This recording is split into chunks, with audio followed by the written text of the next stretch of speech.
பீகார் தேர்தலில் பாஜக முன்னிலை பெற்றிருக்கக்கூடிய நிலையில் டெல்லியில் வெற்றி உரையாற்றி வருகிறார் பிரதமர் நரேந்திர மோடி.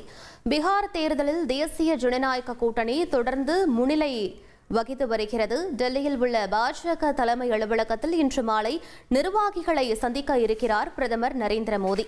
பாஜக நிர்வாகிகள் தொண்டர்களிடையே இன்று மாலை 7:30 மணிக்கு வெற்றி உரையாற்றுகிறார் பிரதமர் நரேந்திர மோடி. பீகார் தேர்தலில் பாஜக முன்னிலை பெற்று வரக்கூடிய நிலையில் வெற்றி உரையாற்றி இருக்கிறார் பிரதமர் நரேந்திர மோடி. மேலும் விவரங்களை எமது செய்தியாளர் ரமேஷ் வழங்கிட கேட்கலாம். ரமேஷ், முழு விவரங்கள் என பதிவு பண்ணுங்க.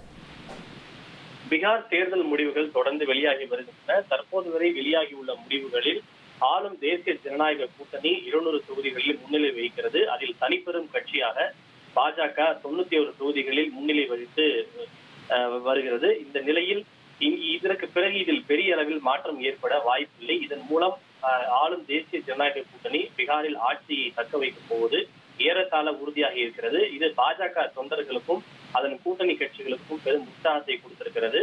பாஜக மற்றும் ஐக்கிய ஜனதா தளம் கட்சியினர் தற்போதே பாட்னாவிலும் டெல்லியிலும் இனிப்புகளை வழங்க ஆரம்பித்து வெற்றி கொண்டாட்டங்களை தொடங்கிவிட்டனர். இந்த நிலையில் எப்போதுமே பாஜக மற்றும் அதன் கூட்டணி கட்சிகள் வெற்றி பெறும் போது டெல்லியில் இருக்கக்கூடிய பாஜகவின் தலைமை அலுவலகத்தில் பிரதமர் மோடி தொண்டர்கள் மத்தியில் உரையாற்றுவது வழக்கம். அந்த அடிப்படையில் இன்று மாலை சுமார் 7:30 மணி அளவில் பாஜகவின் தலைமை அலுவலகத்தில் பிரதமர் மோடி தொண்டர்களுடன் தன்னுடைய தேர்தல் வெற்றியை பகிர்ந்து கொண்டு அவர்கள் மத்தியில் உரையாற்ற இருக்கிறார். உள்துறை அமைச்சர் அமித்ஷா, பாஜக தேசிய தலைவர் JP நட்டா உள்ளிட்டோரும் அந்த வெற்றி பேரணியிலே பங்கேற்க இருக்கிறார். விவரங்களுக்கு நன்றி ரமேஷ்.